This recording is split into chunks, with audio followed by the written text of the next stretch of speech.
నమస్కారం కే న్యూస్ కి స్వాగతం హెడ్లైన్ చూద్దాం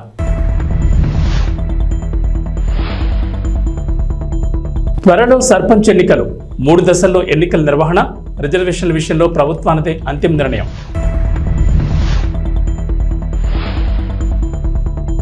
ప్రభుత్వంపై పోరాటానికి సిద్ధమైన గులాబీ బార్ రైతు రుణమాఫీ విషయంపై సర్కార్పై పోరాటం రేపు సాయంత్రం కార్యాచరణ ప్రకటించే అవకాశం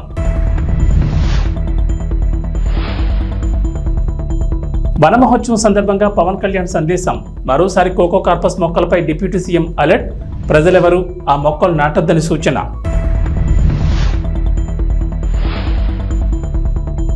తెలంగాణకు రెయిన్ అలర్ట్ నేడు పలు జిల్లాల్లో భారీ వర్షాలు ఎల్లో అలర్ట్ జారీ తెలంగాణలో సర్పంచ్ ఎన్నికలు ఎప్పుడెప్పుడు అని ఆశావాహులు ఎదురు చూస్తున్నారు ఇప్పటికే గ్రామాల్లో పలువురు సర్పంచ్ ఎన్నికల్లో పోటీ చేసేందుకు ప్రజలకు మచ్చిక చేసుకునేందుకు ప్రయత్నిస్తున్నారు ఈ ఏడాది ఫిబ్రవరిలో సర్పంచ్ల పదవీకాలం పూర్తవగా ప్రస్తుతం ప్రత్యేక అధికారులు గ్రామ పంచాయతీల్లో పాలన సాగిస్తున్నారు ఈ నేపథ్యంలో పంచాయతీ ఎన్నికలపై నిర్వహణకు సంబంధించి తెలంగాణ ఎన్నికల కమిషనర్ పార్థసారథి కీలక అప్డేట్ ఇచ్చారు రాష్ట్ర ప్రభుత్వం రిజర్వేషన్లను ఖరారు చేసిన తర్వాతే ఎన్నికల నోటిఫికేషన్ విడుదల చేయనున్నట్లు వెల్లడించారు మొత్తం 3 దశల్లో బ్యాలెట్ బాక్సులతో ఎన్నికలు నిర్వహించనున్నట్లు చెప్పారు అసెంబ్లీ ఎన్నికల జాబితాల ఆధారంగా వార్డులో గ్రామ పంచాయతీల వారీగా ఓటర్ లిస్టు రూపొందిస్తున్నట్లు వెల్లడించారు పంచాయతీ ఎన్నికలకు ప్రవర్తన నియమావళి కఠినంగా అమలు చేస్తామని ఆయన స్పష్టం చేశారు స్థానిక సంస్థల పంచాయతీ ఎన్నికల నిర్వహణపై ఎస్ఈసి అన్ని జిల్లాల కలెక్టర్లతో గురువారం వీడియో కాన్ఫరెన్స్ నిర్వహించారు ఓటర్ల ముసాయిదా జాబితాలను వచ్చే నెల 6న రాష్ట్రంలోని అనని గ్రామ పంచాయతీల్లో ప్రచురించాలని ఆదేశించారు తెలంగాణ రాజకీయాలు రసవత్తరంగా మారాయి ఓవైపు హైడ్రా కూల్చివేతలు మరోవైపు కవిత విడుదలవడంతో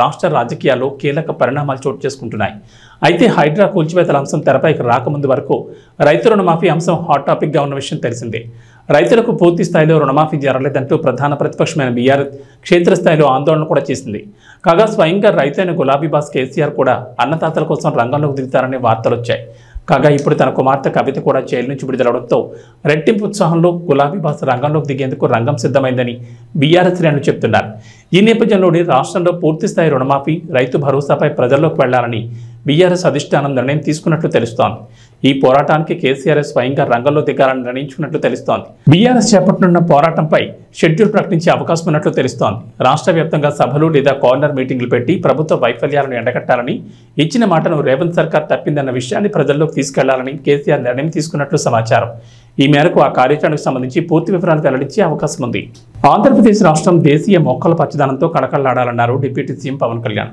రాష్ట్రంలో ప్రతి ఒక్కరూ వన మహోత్సవంలో పాల్గొన్నారని ఇది సామాజిక బాధ్యత అని అన్నారు అన్య జాతుల మొక్కలను పెంచడం మానేద్దామని దేశవాళీ జాతుల మొక్కలే పర్యావరణానికి నేస్తారన్నారు వన మహోత్సవం కార్యక్రమాన్ని విజయవంతం చేయాలని పవన్ కళ్యాణ్ వీడియో సందేశాన్ని విడుదల చేశారు అలాగే కొన్ని మొక్కల పెంపకానికి సంబంధించి కీలక వ్యాఖ్యలు చేశారు వన మహోత్సవాన్ని ప్రతి ఒక్కరూ సామాజిక బాధ్యతగా తీసుకోవాలని అదే లక్ష్యంతో కూటమి ప్రభుత్వం ముందుకు వెళ్తుందన్నారు రాష్ట్రంలో 29% మాత్రమే పచ్చదనం ఉందని విరివిగా ప్రతి ఒక్కరూ మొక్కలు నాటడం ద్వారా వాటి సంరక్షణ బాధ్యతలను తీసుకోవాలని పిలుపునిచ్చారు రాష్ట్రంలో 50% పచ్చదనం పెరగాలని కూటమి ప్రభుత్వం లక్ష్యంగా పెట్టుకుందని మొక్కల పెంపకం ఒక ప్రాంతానికి మాత్రమే పరిమితమయ్యేది కాదన్నారు ప్రతి ఒక్కరూ తమకు అనువైన ప్రదేశాల్లో మొక్కలు నాటి వాటి పెరుగుదలకు తగిన బాధ్యత తీసుకోవాలని సూచించారు అందరికీ హృదయపూర్వక నమస్కారాలు వన మహోత్సవ కార్యక్రమాన్ని అందరూ సామాజిక బాధ్యతగా తీసుకోవాలని మనస్ఫూర్తిగా అభ్యర్థిస్తున్నాను పర్యావరణ సమతుల్యత కోసం పచ్చదనాన్ని పెంచాలి అనేది ఎన్డీఏ కూటమి ప్రభుత్వ లక్ష్యం 29% ఉన్న పచ్చదనం 50% తీసుకెళ్లాలే లక్ష్యంగా పనిచేస్తున్నాం ఈ వన మహోత్సవ కార్యక్రమంలో మరొక ముఖ్య విషయం వృక్ష జాతుల ఎంపిక చాలా కీలకం అవి స్వదేశీ వృక్ష జాతులను ఎంపిక చేసుకోవటం చాలా అవసరం స్థానిక వృక్ష జాతులు నాటడం ద్వారా జీవ వైవిధ్యాన్ని నేల ఆరోగ్యాన్ని మరియు పర్యావరణం మరియు మానవ ఆరోగ్యాన్ని కాపాడిన వాళ్ళు అవుతాం అందుకే దేశవాళీ చెట్లు పెంచడం చాలా అవసరం మన దేశ భూ వాతావరణ జీవ వైవిధ్యాన్ని ముప్పు కలిగించే అన్య దేశ జాతుల్ని నాటడం మనందరం మానుకోవాలి చూడటానికి మొక్క ఆకర్షణీయంగా ఉంది మొక్క నాటితే ఏపుగా పెరిగిపోతుంది నిర్వహణ ఖర్చులు అని చెప్పి ఎవెన్యూ ప్లాంటేషన్ పేరు మీద గత దశాబ్ద కాలంలో అన్యదేశ వృక్ష జాతులైన కోనా కార్పస్ ఏడాకుల పాల మడగాస్కర్ ఆల్మండ్ ఆస్ట్రేలియా తుమ్మ లాంటి వృక్ష జాతుల్ని విరివిగా నాటేశాం వీటి మూలంగా పర్యావరణానికి ప్రయోజనం కంటే కూడా ఆరోగ్యం మీద భూగర్భ జల సంపద మీద చాలా తీవ్ర ప్రభావం చూపుతూ ఉంది అందరూ ఆ ప్రాంత జీవ వైవిధ్యాన్ని పెంపొందించే స్వదేశీ జాతులను మాత్రమే నాటాలి అనేది ఏ దేశపు వృక్ష శాస్త్రజ్ఞుల్ని అడిగినా చెప్పే మాట ఇది కానీ ఆ వాస్తవాన్ని విస్మరించి విదేశీయ మొక్కల మోసుతో రాష్ట్రమంతటా కోనా కార్పస్తో నింపేశారు కోనోకార్పస్ అసలు మొదట పరిచయం చేసిన అరబ్ దేశాలే దాన్ని నిషేధించినాయి. ఎందుకంటే దాని దుష్ప్రభావాలను గుర్తించిన వెంటనే నిషేధించారు, తీసేశారు. మన దేశంలో తెలంగాణ, గుజరాత్, కర్ణాటక, అస్సాం ప్రభుత్వాలు కూడా వీటిని నిషేధించినాయి. ఈ కోనోకార్పస్ లాంటి విదేశ వృక్ష జాతుల మూలంగా జరిగే అనర్థాలు చాలా ఉన్నాయి. అవి ముఖ్యంగా మన భూగర్భ జల సంపదను హరించి వేస్తాయి, శ్వాస సంబంధ ఆరోగ్య సమస్యలకి కారణమవుతున్నాయి. కోనోకార్పస్ ఎలాంటి వృక్ష జాతి అంటే పశువులు తినవు, పక్షులు గూడు పెట్టవు, కనీసం పక్షులు కూడా వాలవు. చెట్టుని చేమని ఆధారంగా చేసుకుని బతికే క్రిమికీటకాలు కూడా ఈ చెట్లు జోలికి రావు. పక్షులే దూరంగా ఉండే ఈ మొక్కల్ని మనం మోజులో పడి ఎందుకు వేయాలి అనేది కీలకమైన ప్రశ్న.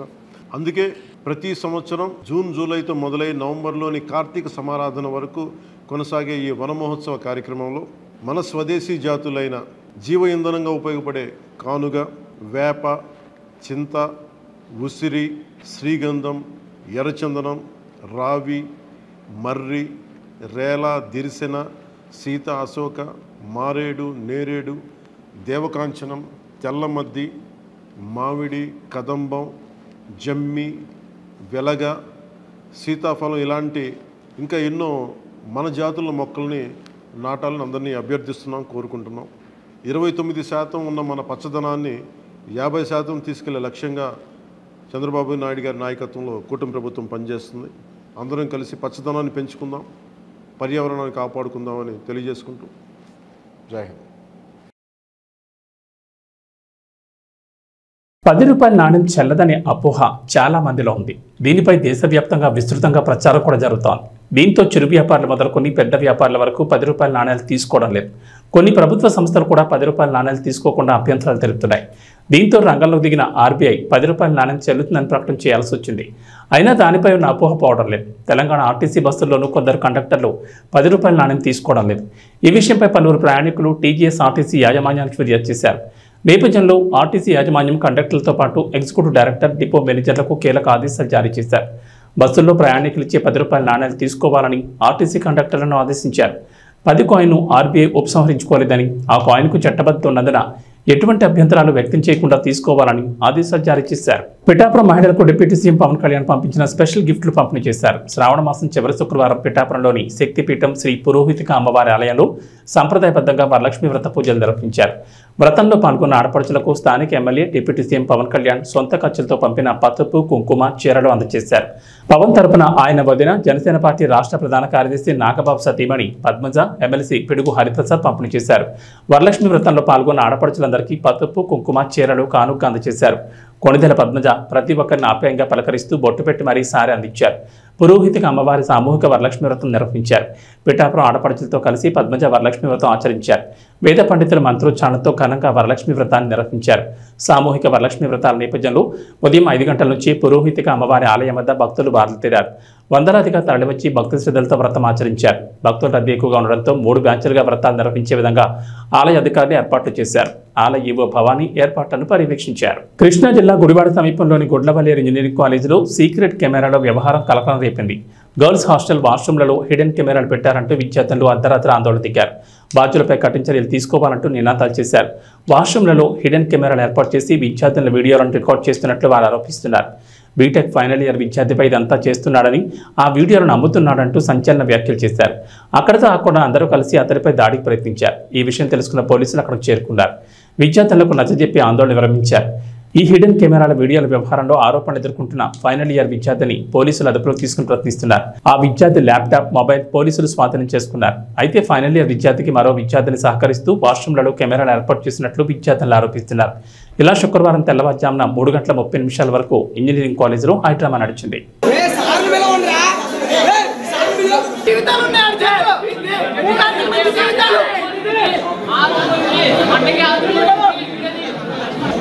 ఆవేశం కాదు బాబాయ్, ఆలోచించుకోవాలి. కరెక్ట్ తప్పే కదా. ఇప్పుడు ఆ తప్పు 10 మంది తెలిస్తే ఒక ఆడపిల్లలు గొడవ చేయడం కరెక్ట్ కాదు కదా. తప్పే. మనకి చెల్లెళ్ళు ఉంటారు, అప్పలు ఉంటారు. మరి ఏం చేశారు బాబాయ్? 2 గంటలు ఏం చేశారు? ఇప్పుడు గుర్తొచ్చిందా? చెల్లెళ్ళు 2 గంటలు గుర్తొచ్చిందా? టైం 11 అయితే 9 జరుగుతుంటే 11 గుర్తొచ్చిందా? నీకు 11 గుర్తొచ్చిందా? వారం 10 రోజులు అయింది రియాక్ట్ అయితే తెలుసు. మరి ఏం చేస్తారు? 2 గంటల నుంచి పరిష్కరించాలని తెలీదా? ఆడి మీద వచ్చేసిన తర్వాత అమ్మాయి మీద వీడియో వచ్చిన అమ్మాయి మీద వచ్చేదాకా పరిష్కరించాలని మీకు తెలీదా? కాలేజ్ డైరెక్టర్ తెలీదా?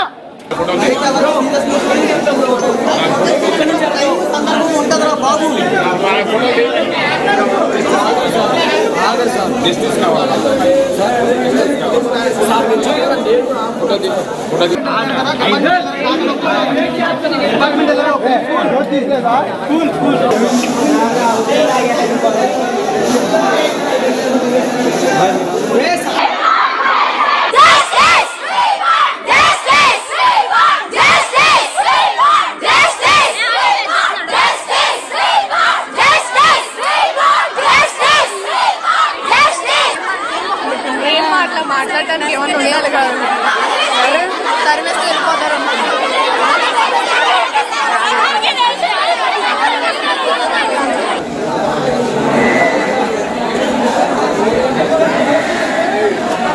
పీపుల్స్ మీడియా అధినేత టీజీ విశ్వప్రసాద్ ప్రస్తుతం వరుస చిత్రాలతో బిజీగా ఉన్న సంగతి తెలిసిందే. మిస్టర్ బచ్చన్ అంటూ ఆగస్టులో సందడి చేశారు. కానీ మిస్టర్ బచ్చన్ ప్రమోషన్స్ ఉన్నంత జోరుగా సినిమా లేకపోయింది. మిస్టర్ బచ్చన్ బాక్సాఫీస్ వద్ద బోల్తా కొట్టేసింది.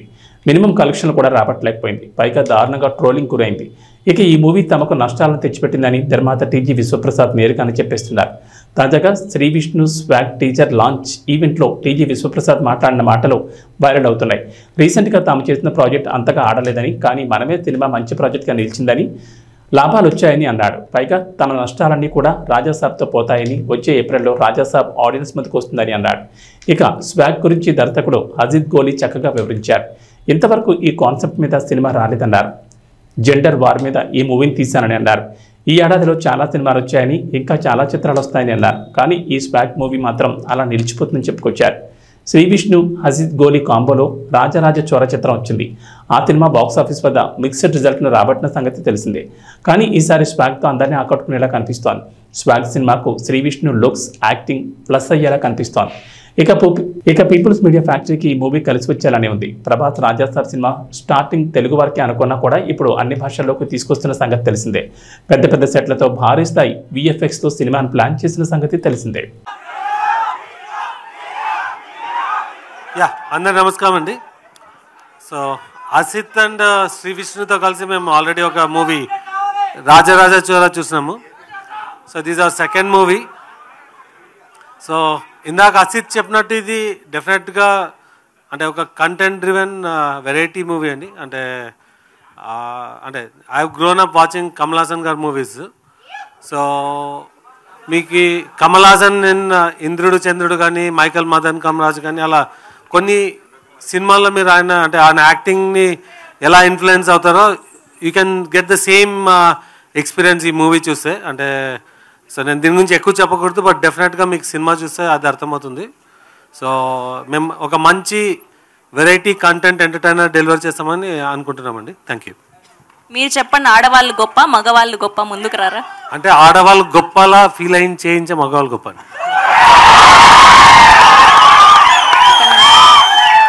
అలా ఫీల్ చేయిస్తున్నారంటే మా ఆడవాళ్లే గొప్ప. ఓకే. సీజనల్ వ్యాధులపై అప్రమత్తంగా ఉండాలని రేణుగుంట ప్రాథమిక ఆరోగ్య కేంద్ర వైద్యాధికారి డాక్టర్ ఛత్ర ప్రకాష్ రెడ్డి తెలిపారు. ఇటువంటి కాలంలో చికెన్ గున్యా, డెంగ్యూ వ్యాధి విజృంభిస్తుందన్నారు. దానికి తోడు మలేరియా వ్యాధి కూడా ఇటీవల వ్యాపిస్తుందన్నారు.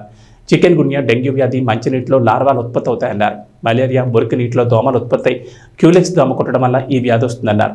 ఇంటి పరిసర ప్రాంతాల్లో మురికి నీరు నిల్వ ఉండకుండా చూసుకోవడంతో పాటు వ్యాధులు వ్యాపించకముందే ఎప్పటికప్పుడు పంచాయతీ అధికారులకు తెలియజేసి పరిసరాలను పరిశుభ్రంగా ఉంచుకోవాలని కోరారు.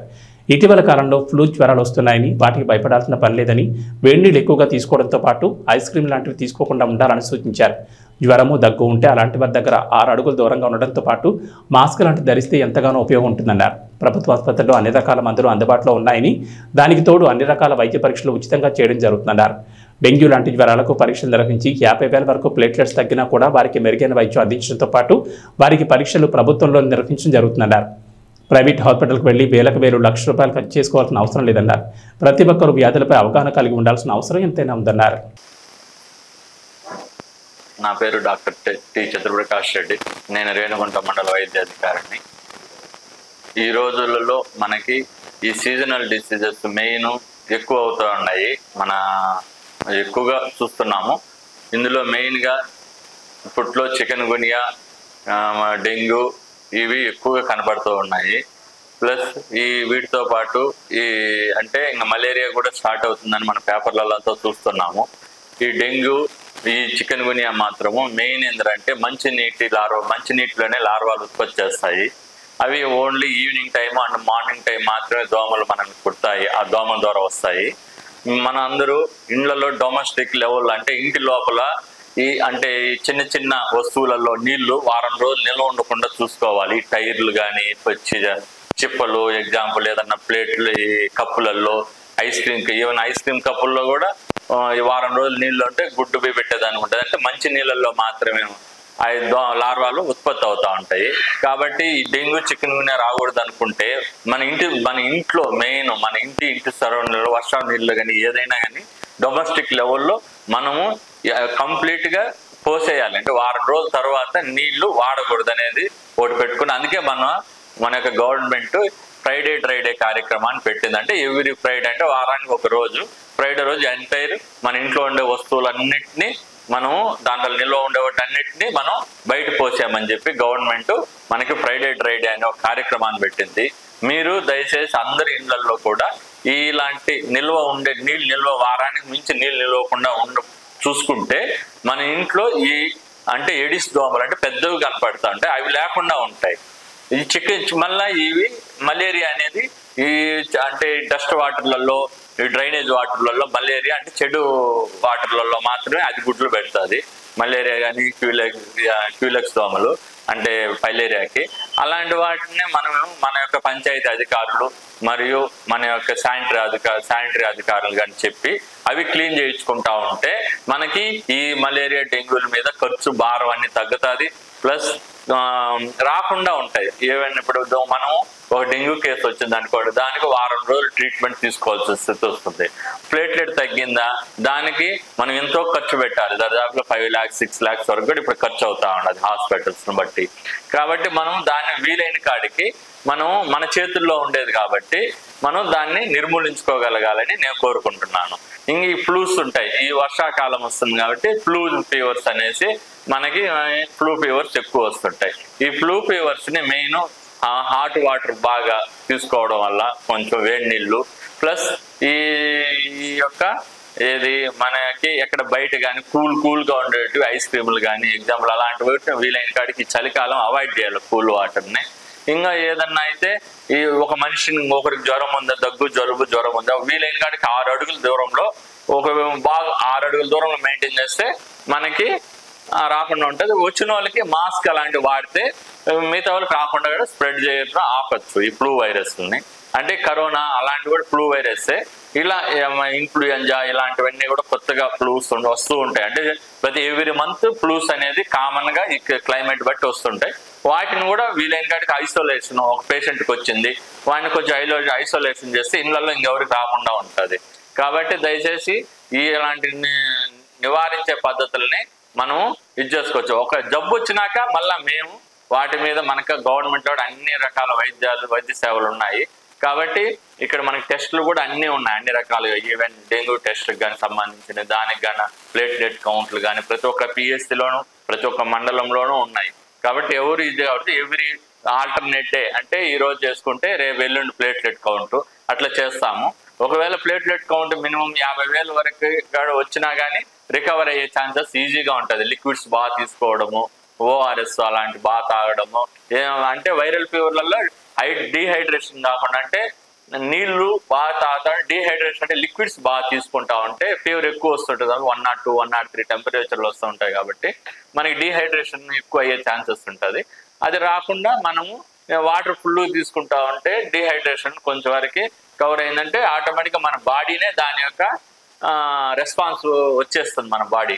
కాబట్టి అందరూ దాని గురించి భయపడకుండా ఫస్ట్ నివారణ చర్యలకి ఏ వారంలో మన ఇంట్లో ఉండే వస్తువులు అన్నింటిలో ఏదైనా అంటే ఫ్రిడ్జ్లు కానీ, ఈ ఎయిర్ కూలర్లు కానీ, టైర్లు కానీ, కప్పులు కానీ, ప్లాస్టిక్ ఏమైనా బయట పెట్టిన నీళ్ళ తొట్టులు కానీ అంటే సంపులు ఇలాంటి వాటిని అంతా వారానికి ఒక రోజు మీ ఇంట్లో ఉండేటువంటి క్లీన్ చేసేయండి. అప్పుడు దోమలు డెంగ్యూ చికెన్ గున్యా జబ్బులు రాకుండా ఉంటాయి. చికెన్ గున్యా అయితే కొంతమందికి వచ్చిందంటే పాపం నెలల తరబడి కీళ్ళ నొప్పులు కీళ్ళవాతాలు ఉన్నాయి.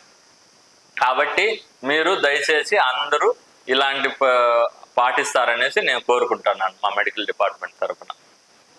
ఇక వాతావరణ విషయానికి వస్తే తెలంగాణకు హైదరాబాద్ వాతావరణ శాఖ రెయిన్ అలర్ట్ జారీ చేసింది. రాష్ట్రంలో మరో 4 రోజుల పాటు భారీ వర్షాలు కురుస్తాయని వెల్లడించింది. కొన్ని జిల్లాల్లో అతి భారీ వర్షాలు కురుస్తాయని చెప్పింది. తూర్పు మధ్య ఉత్తర బంగాళాఖాతంలో అల్పపీడనం ఏర్పడిందని చెప్పారు. ఉపరితల ఆవర్తనం సగటు సముద్ర మట్టానికి 5.8 కిలోమీటర్ల ఎత్తులో విస్తరించిందన్నారు.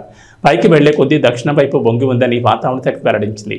ఈ అల్పపీడనం పశ్చిమ వాయువ్య దిశగా ప్రయాణిస్తూ దక్షిణ ఒడిశా, ఏపీలోని ఉత్తరాంధ్ర తీర ప్రాంతాలకు చేరే అవకాశం ఉందని చెప్పింది. వీటి ప్రభావంతో తెలంగాణలో రాగల 4 రోజులు వర్షాలు కురిసే అవకాశాలున్నాయని తెలిపారు. నేడు మంచిర్యాల, జగిత్యాల, ఆదిలాబాద్, ఆసిఫాబాద్ జిల్లాలో భారీ నుంచి అతి భారీ వర్షాలు కురిసే అవకాశాలున్నాయని వాతావరణ కేంద్ర అధికారులు తెలిపారు. ఈ మేరకు ఆయా జిల్లాలకు ఎల్లో అలర్ట్ జారీ చేశారు. కరీంనగర్, పెద్దపల్లి, జయశంకర్, భూపాల్పల్లి, ములుగు, నిర్మల్, నిజామాబాద్, రాజన్న సిరిసిల్ల, భద్రాద్రి కొత్తగూడెం, ఖమ్మం, మహబూబాబాద్, హైదరాబాద్, మేడ్చల్, మల్కాజ్గిరి, వర్గల్, హన్మకొండ జిల్లాల్లో భారీ వర్షాలు కురుస్తాయన్నారు. ఈ మేరకు ఈ జిల్లాలకు ఆరెంజ్ అలర్ట్ జారీ చేశారు. ఏబీ బులెటిన్ విశేషం. నమస్కారం.